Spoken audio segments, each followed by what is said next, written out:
And what is this deal with ultra-Orthodox Jews protecting molesters? Like, they default to saying that the accuser is lying. That's their default position.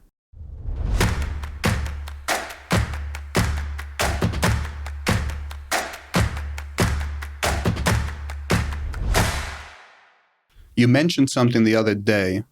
No. About... Talk to me. Molestation. See what I'm saying? You fucking kill. You just went right there, god damn. No warm-up, nothing. Just boom. Yeah. You want to shoot the shit, there's... No, that's called shooting the shit without even thinking. You want to chit-chat, we're going to chit-chat until there's nothing to chit-chat about. It might cost us, it might not. All I'm saying. So you mentioned molestation. And now, it's a great topic, right? Everyone loves the molestation topic, especially if you're from the ultra-Orthodox community. Especially if you were molested. So much goddamn heat from that subject. Yeah. I don't know what happened recently, so I want you to fill me in on all the drama. I did see one post online, but we could get into this for a second, but I guess you could give me the update. It's not great. I mean, I don't have much information because these topics don't really interest me, to be very honest. That the Jewish community is boiling over a guy that supposedly molested people. And when I say supposedly, it's because I don't know what he did, and I honestly believe the people that come out and saying that they were molested, so I believe them over anybody else. There's this guy, his name is, I forgot. He is a writer. He's a major writer. He changed the Jewish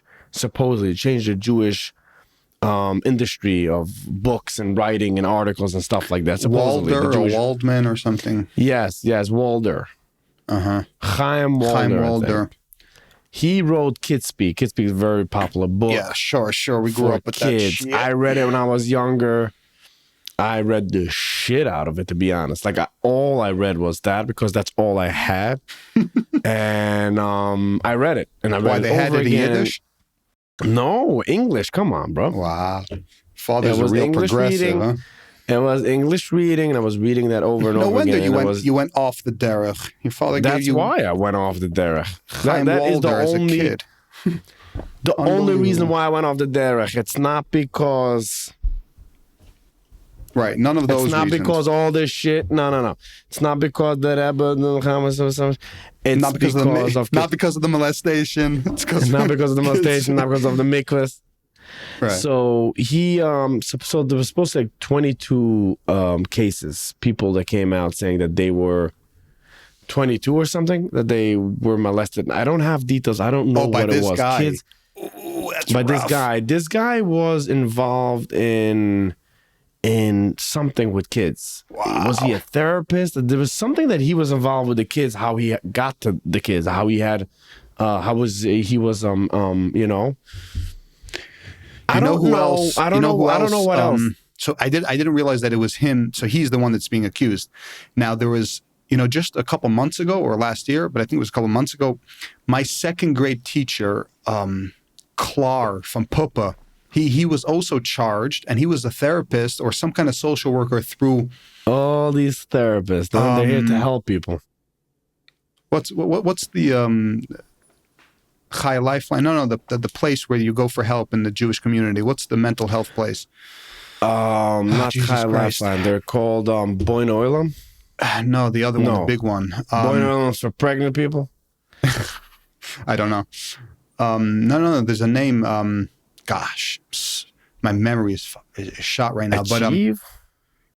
But Chai Lifeline. No. What am I saying? No, Chai Lifeline is for cancer people. Jesus Christ, it's not coming to my head now. I'm sure there's people listening. They just have it on the tip of their tongue, and they just want to put it into our brains, but it's just not there right now. But anyway, this dude was like a therapist or a social worker of some sorts. His name was Klar, and he was the second grade and English principal for a certain period in Pupa when I was in Pupa. No. Also, allegations came out that he molested multiple. And we know that these stories come out day by day. The only reason I bumped into this on LinkedIn, I saw one post that somebody posted that this girl killed herself, committed suicide because of the way that people were either celebrating or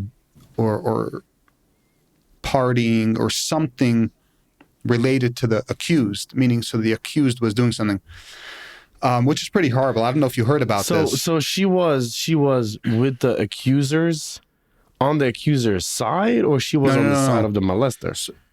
I only saw a post, so I don't know the full story, but what I gathered was that she came forward, right? And what did the community do, or the people close? They obviously protect the abuser. We're used to that.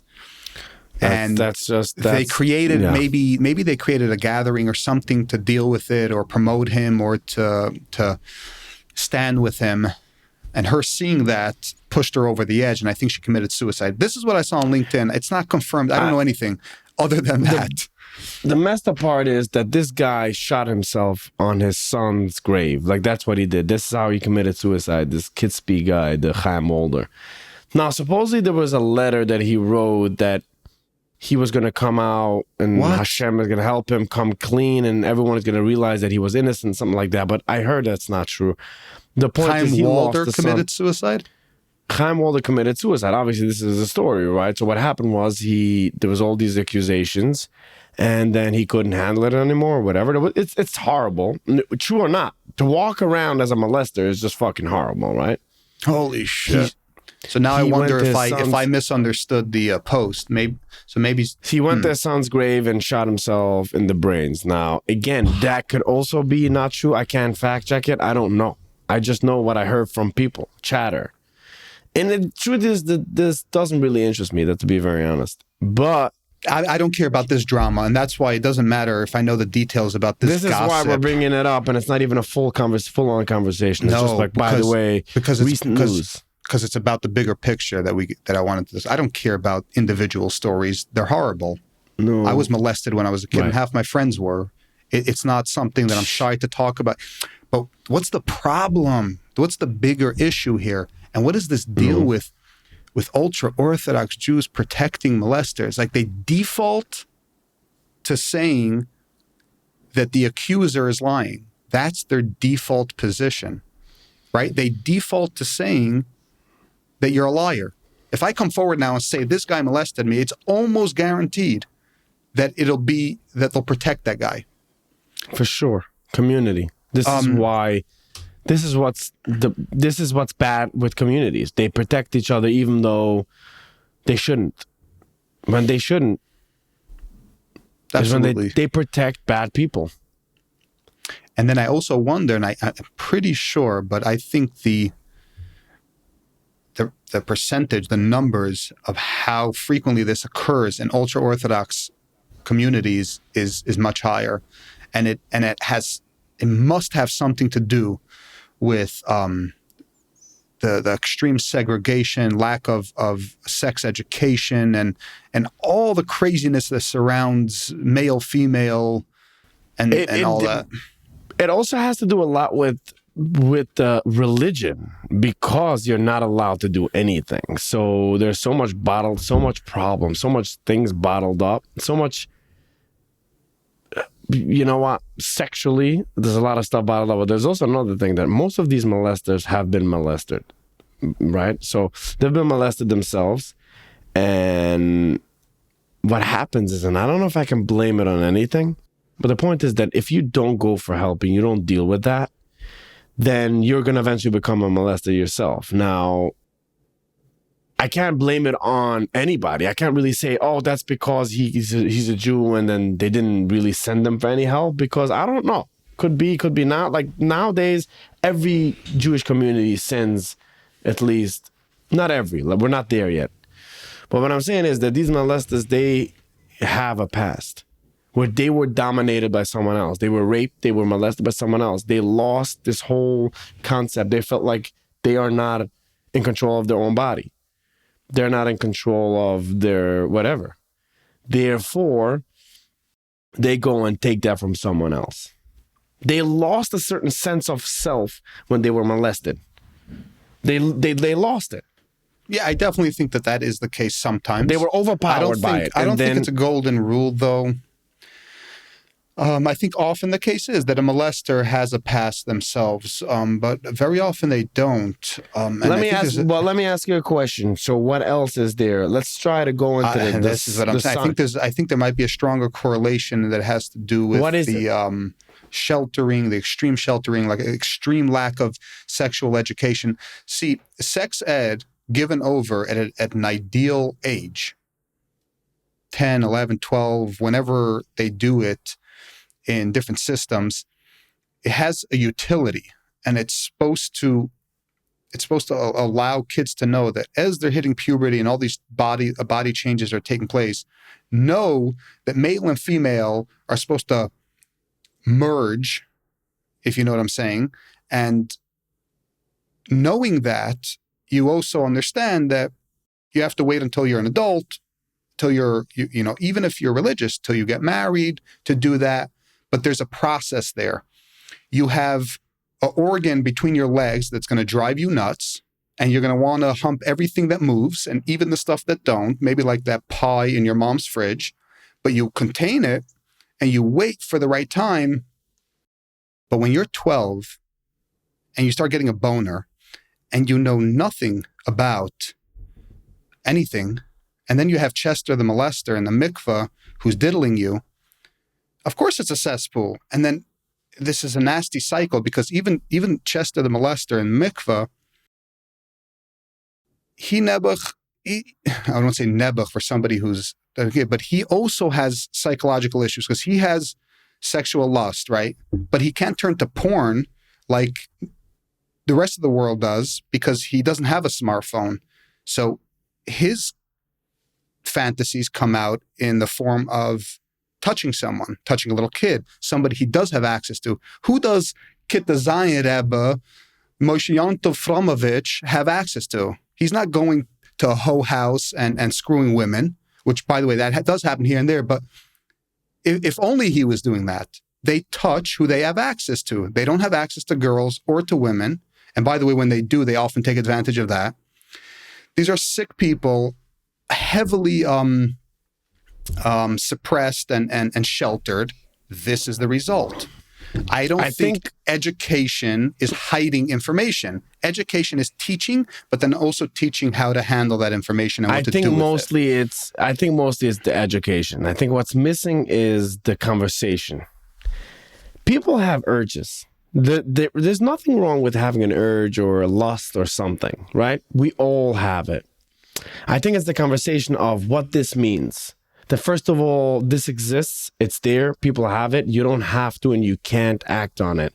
When it's not a conversation from when you're very young, your mom tells you that this is normal to feel, that we wanna whatever, this or that, then we don't know what's right or wrong. So now, as soon as everything is already wrong, people will act on that and say, fuck it, I can't control myself. I'm going to do things because you don't know. At this point, everything is wrong. So when everything is wrong, you just become rebellious and you start doing everything. Why shouldn't we have the conversation of this is right, this is right, this is right after marriage, this is right after this or after that, and it's okay to have this feeling and nothing is wrong with you, but you can't really act on that because that's not good. And now, we're not talking about someone that really has a disease or someone is really sick and an adult that touches kids is a sickness. This is not about him touching other people or asking women to have sex with them or like that, which is humane.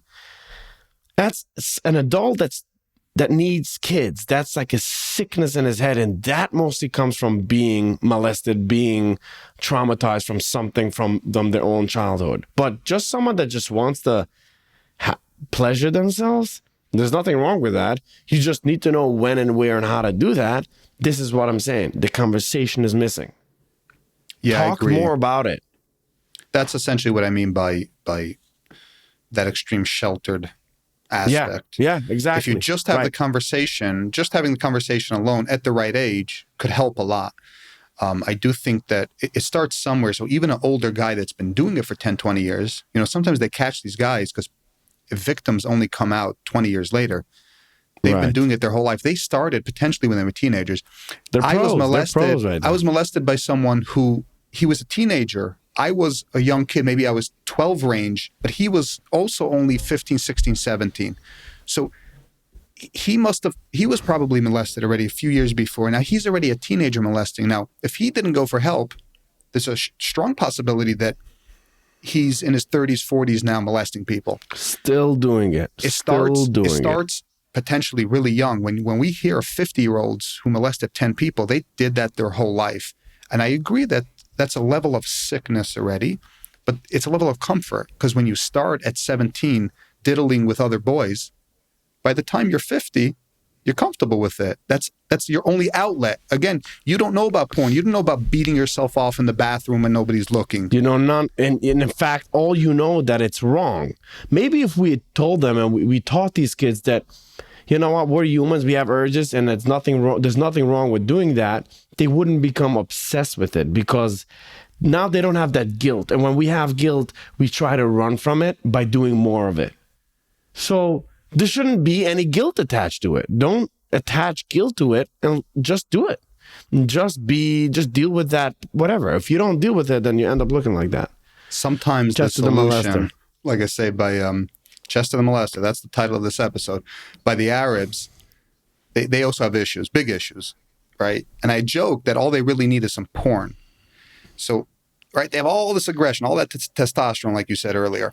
You fly over with airplanes, and you drop porn magazines, and all the problems go away. Guarantee you. All the rape and all the million kids that they have will just go away. You think so? So are we proposing that the solution is that they should watch porn in the Ultra-Orthodox? No, but at least start with a conversation. I understand Imagine how social media works, though. I understand did you hear these guys? These guys, they're opposing that Hasidim watch porn and all that. Oh, yeah. Well, that's exactly what we're saying about that. No. That's exactly what we're saying. Watch porn by the Tish. Yeah. No, you know. Instead of going to the Tish, watch porn. Yeah. Well, it's not even watching porn. It's just understand the human body of what we want. Understand that this is the type of stuff that the human body wants. No, I'm with that. There's a reason why you do sex education, and there's a reason why you do it before puberty, at a very optimal age, before the confusion starts, and usually before the age of when you're going to get diddled in the mikveh. Now, if you have some of that education and parents weren't so shy and embarrassed themselves to have normal conversation about sex, gender, and babies and all that stuff, I think it could definitely help. It's not going to solve the issue overnight. This is a deep seated and rooted issue that is going to change over time, but it'll push it an inch forward if they just make it their business to include sex education. You could be as religious as you want to. You live in America. Your kids at 15 are watching animals fucking on Animal Planet, whether you want it or not. Never going to be exposed to it. Yep, but it's never going to happen. So we're not trying to change it. At least I feel like I did my part. Yeah, I put it out there. I don't give a shit. It's also I'm so far beyond the community walls at this point. I don't give a shit. I laugh at the stupidity that they could solve in a second if they cared. It's meaningless. I don't need it to change. To be honest, we don't need it to change. You want to keep having Chaim Walder? You want to keep having Chaim Walder stories every year? No problem. Don't change. Yeah, right. Keep convincing yourself that burying your head in the sand is the way to live, because that's what it means to serve Hashem. No problem. Chaim Walder 2.0, and then 3.0. It's like the booster shot. And these stories never end. I couldn't believe it. My second grade teacher comes out. It was just last year or a few months ago, all over media. And it never ends. It never. It's this one and that one. Just the amount of people that I know that have either been convicted or have actually done something. It's probably way too little. It's more. It's like a dozen or 2 dozen. Just myself. And I'm not even heavily involved in the community whatsoever. So imagine it's a sick problem. It's not like, there's one way here, too little people have been convicted, though. That's the problem. There should have been a lot more. Should be a lot more people right now. I don't know what to say about that. That just kind of comes back down to what you said. It's like community. It's the default of the community. If you live in a community, by default, they're going to try to protect you. Now, they have a naivety about them as well that I think half the people protecting these types actually believe that you're innocent. They're innocent. That's one. Because you know why? Because when you ask someone that is protecting a molester, and you ask someone, if this had happened to your kid, how would you deal with this? They're like, oh, well, that's something else. This is why. So they believe that doing that is a sin, and it's harmful, and it's horrible. So what they do is, in order to protect someone, they say, well, no, he never did it. How can you say that on this rabbi and this holy guy? So they take that feeling out of it, and now they can protect them. Right. This is why they don't believe that this person did it. But they protect him because he belongs in the community. Now, without thinking that this person, by being protected, will continue to do it again, and he'll feel safe doing it because he knows my community's got my back. That's why it's so dangerous. I think sane rabbis, I've heard Lazer Brody say, and he was probably repeating from Shalom Arush, it's a pandemic, it's an epidemic, and there's no question about it. You absolutely have to report halachically somebody who, molested or abused a child, even abuse, physical abuse. Forget about molestation, and don't even get me started on physical abuse. And so there are predominant rabbis and big figures who are on board with that. It's a certain sects, very Chassidish, Haimish, that are still really tone deaf to the music. It'll change, though. It's slowly changing, and it'll continue to slowly change. The more people get arrested, get in trouble, the more exposure, the more victims come out. I think they're talking about it. I think they're having these conversations now to their kids a lot more than in the past. It's that, and also it's the fact that these people are protecting their community with that, right? This has a lot to do with, it's like politics. Like, a certain community cannot have these stories come out because it's the community that they're protecting. No, I understand that, by the way. And, my opinion on that is that they're actually destroying the community. It's a lot more commendable to convict, let the cops figure it out and let it be investigated normally, and you stand behind the investigation, than you get out of the other. It's actually a lot more commendable to do the right thing, and the right thing is not to protect. But it's the right thing to do, but it's not the right thing if you live in a community and you will be destroyed. You will have your kids thrown out of school. You will have to move away. And then it's just at the current state that this person is in, it might not be good for him to come out and say that, because he will have to essentially ruin his life. So this is why it's so complicated. You can't just say, oh, well, it's very complicated for these people. No, but the argument that, they're kind of doing what they're supposed to do because they're protecting their community members, they actually hurt themselves by doing that. It's very similar to these Hasidim. We were on Yaffo in Jerusalem one week for Shabbos. We're in a hotel, and you hear all this protesting outside. Shabbos! What is it? It's a group of ultra-Orthodox whack jobs rolling down Yaffo yelling Shabbos. And I'm just thinking to myself, they think, so let me just understand this. First of all, they think they're doing their moral duty, obviously, which is preposterous. Second of all, they think they might inspire people to do what? Keep Shabbos and become like them? Not like that. Put on Not a like that, you dummy.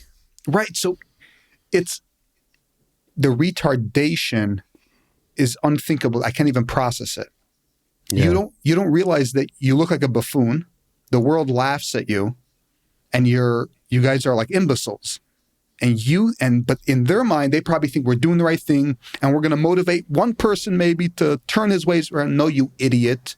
The more you do that, the more people run from ultra-Orthodoxy. You guys look retarded. It's the same thing. It's like, we're going to protect the abusers, because we have to protect our members. And by the way, I do think they're ignorant. If I'm part of a kehillah, a shul, and I'm indicted for molestation. What is it called? Not convicted. Accused? Accused. If I have charges filed against me, and I come running to my kahila and I start whining and crying that they're after me, they're lies. I'll convince you guys in a second because you're my people. What you mean?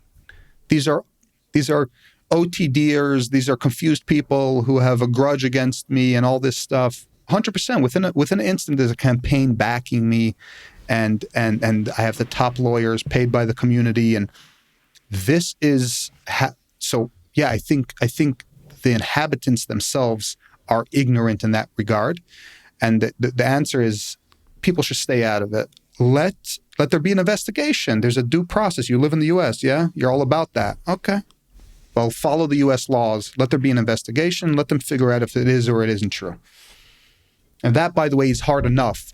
When you have victims who come forward 10, 20 years later, it's hard enough to even prove a case in court, let alone... At that point, you're already past it. You can't even do anything anymore. But you know what? But people come out when they feel strong and they feel supported by people. And that takes so long to maybe build that or get that for yourself that by the time you come out and you feel like, okay, let me do the right thing and come out and say, that this is what happened, it's already too late. So you can't even protect the future. And just to finish this, I would say sometimes it's about having a conversation about it. If we have a listener who's been molested and he wants to share his story, not to convict. I've been molested. I never went after anybody. I've dealt with it. I deal with it. You don't have to be in pain. You don't have to want to convict people. But if there's somebody who wants to have a conversation about it, because there might be another way to help get through it, just talk about it. Let the story be out there. Without fighting, without trying to get people in trouble. Let the world know, because you need to heal. We could absolutely do that. Yeah, you can do that. It's in your hands to do that. And also, it's like you said, you made great point, by the way. You don't have to talk about it to bring that other person down. That just might be a good thing to do, but also for you, just have the conversation and tell people. It might seem normal to you and be like, yeah, whatever. It's just one of my rabbis or whatever, but it's not. It's not. So just to have the conversation. There is, psychology 101.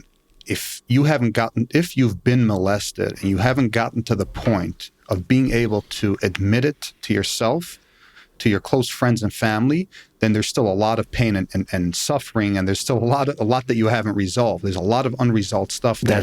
If you're still at that stage, absolutely.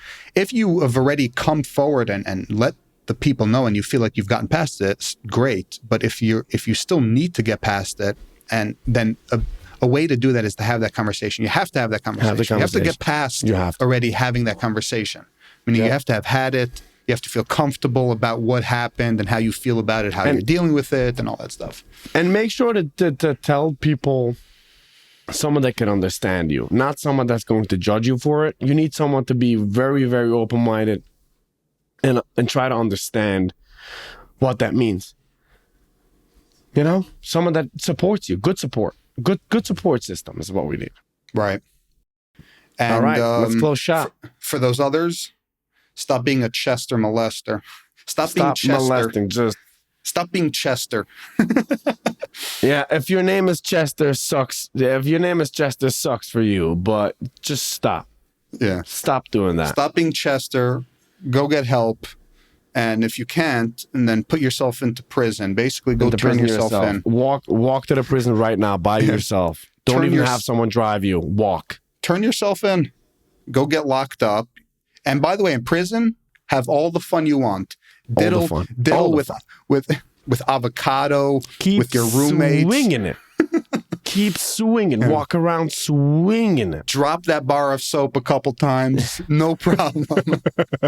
Try that. Peace and love.